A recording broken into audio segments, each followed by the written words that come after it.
j'espère que vous allez bien. Pour ma part, ça va super. Je suis très heureuse de vous retrouver aujourd'hui dans cette toute nouvelle vidéo du calendrier de l'Avent. Aujourd'hui, je vous retrouve avec un traditionnel update lecture, mais j'ai du retard, donc il va falloir qu'on rattrape ça. Normalement, si j'ai bien calculé mon coup, vous aurez un update lecture tous les samedis durant ce mois de décembre. Aujourd'hui, c'est un update lecture qui, je pense, va être assez rapide parce que déjà, c'est de la romance. Donc, donner mon avis en romance, souvent, c'est plus rapide que dans un univers de fantasy. Mais au-delà de ça, en plus, il y a un tome 1 et il y a des suites de saga. Et les suites de saga, du coup, je vais juste vous donner mon avis, mais sans rentrer dans les détails, évidemment, pour pas vous spoiler. Je vais tout d'abord commencer par le tome 1 d'Hadès et Perséphone, écrit par Scarlett Sinclair aux éditions Hugo Roman dans la collection New Romance. Donc je pense que c'est un classique que tout le monde connaît. Et personnellement, je l'ai découvert, je ne sais plus, il y a quelques temps déjà maintenant, hein, plusieurs semaines, peut-être même plusieurs mois. Je ne sais plus, j'avouerai. Mais c'est un livre que j'ai écouté en audio. Je vais être totalement honnête parce que je pense que je n'aurais pas pu le lire. Parce que, en fait, on m'a dit, il y a tellement de scènes de smut dedans. En fait, ça m'en a dégoûté par avance parce que c'est vraiment ce que j'aime le moins dans les livres. Et c'est ce que j'aime le moins dans les romances, si on est plus spécifique. Et là, en fait, on m'a dit vraiment, il n'y a que ça. J'étais en mode... J'ai trouvé que c'était un petit peu exagéré, honnêtement, pour le tome 1 parce qu'il n'y a pas que ça. C'est vrai qu'à partir d'un certain moment...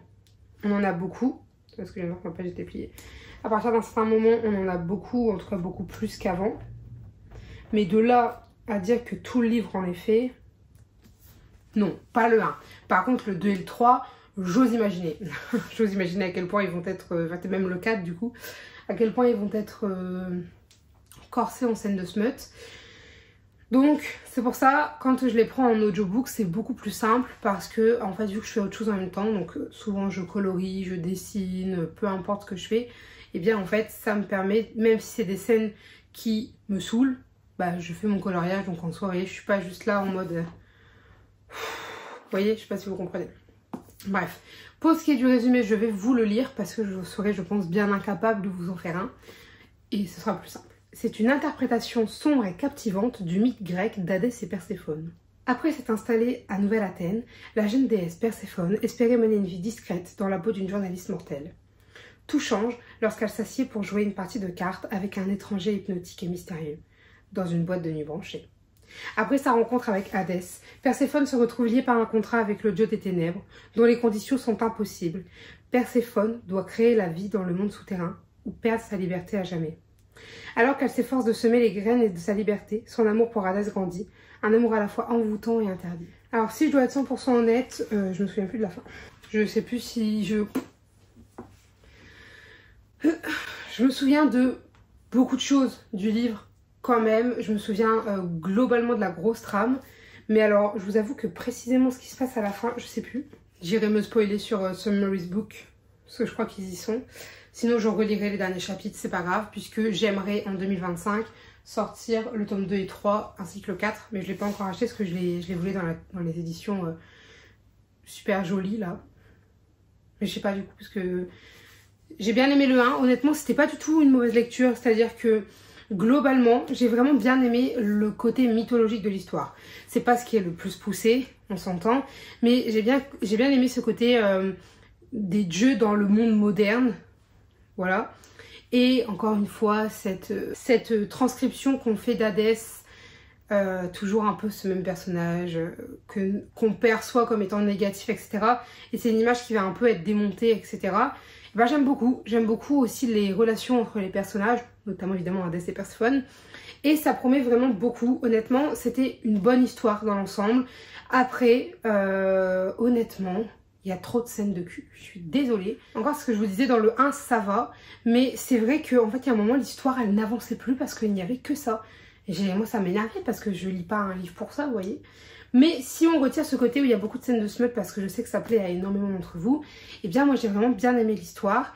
Après ma note typiquement c'est, je crois que j'ai mis 16 sur 20, quelque chose comme ça.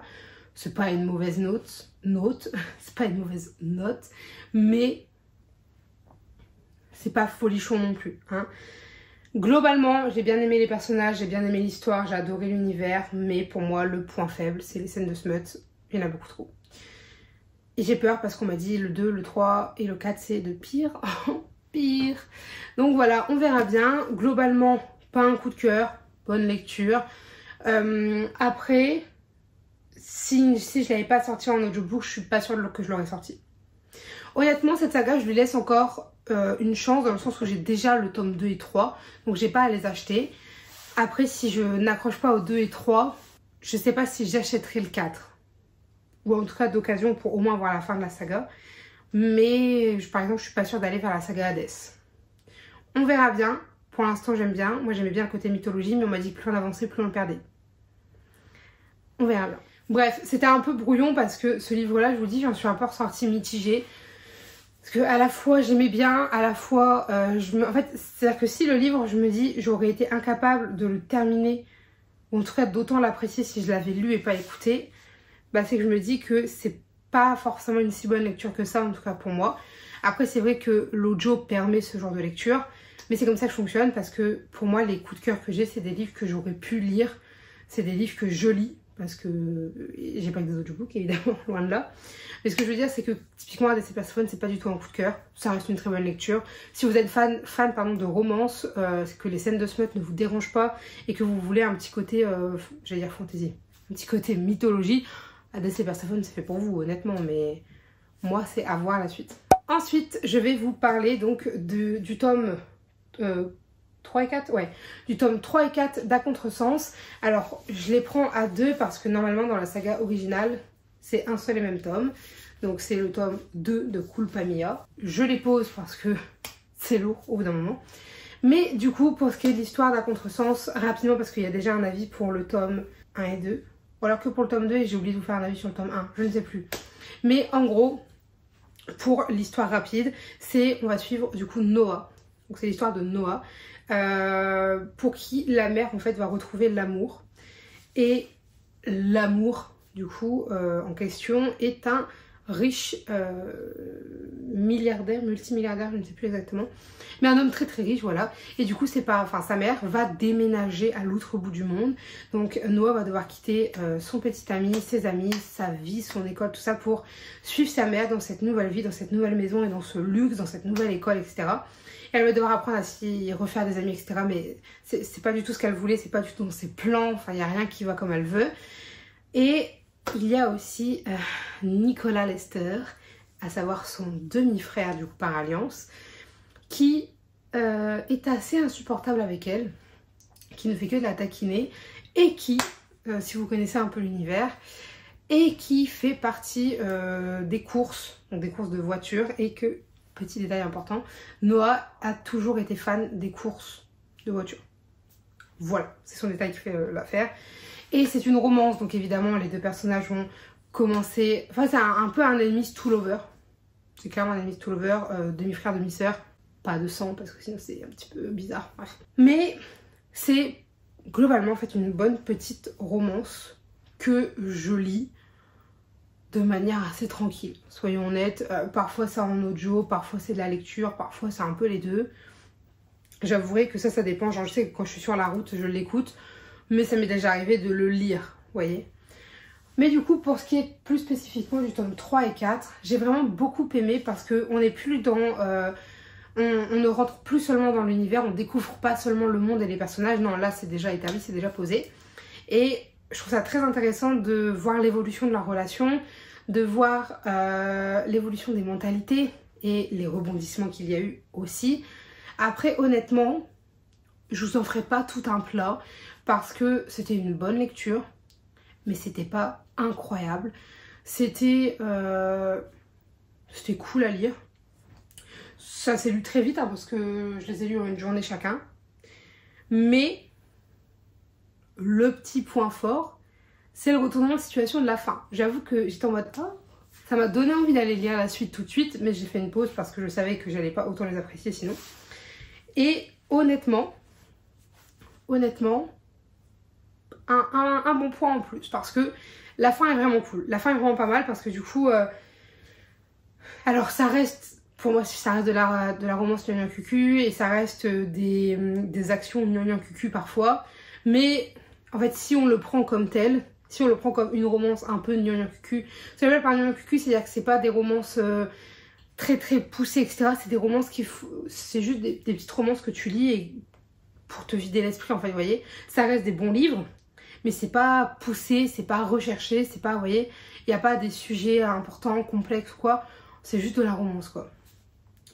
Et je sais pas si vous comprenez ce que je veux dire. C'est pas du tout dégradant ce que je dis, parce que c'est le genre de romance que je prends parfois, et même très souvent, plaisir à lire, entre deux grosses fantaisies, voyez-vous. Mais bref, du coup, voilà, j'ai vraiment bien aimé parce que, bah, en fait, tu te prends pas la tête, tu lis, t'avances à leur côté, et c'est trop bien. C'est trop bien. Et honnêtement, j'ai vraiment bien aimé. J'ai hâte de voir la suite.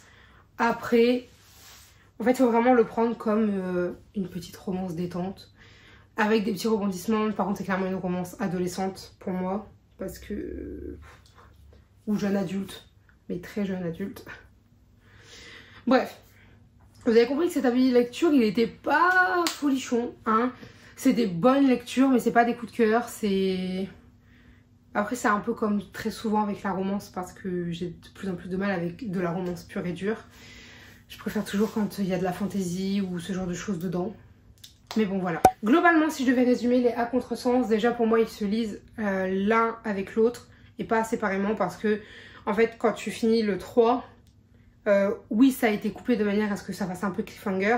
Mais en même temps, quand tu reprends le 4, tu sens que c'est littéralement la page d'après, en fait, dans le livre original. Donc pour moi, ils se lisent ensemble. J'ai bien aimé l'évolution des personnages, de leurs relations et comment ça a été amené et travaillé. J'ai bien aimé l'histoire en elle-même. La fin promet une suite assez intéressante. Et globalement, voilà. Des bonnes lectures pour les 3 livres. Pas folichonnes, mais bonnes lectures qui font passer le temps. Et puis, ma foi, voilà. Eh bien, écoutez, moi j'en ai terminé. Donc, c'était quand même un avis lecture assez mitigé.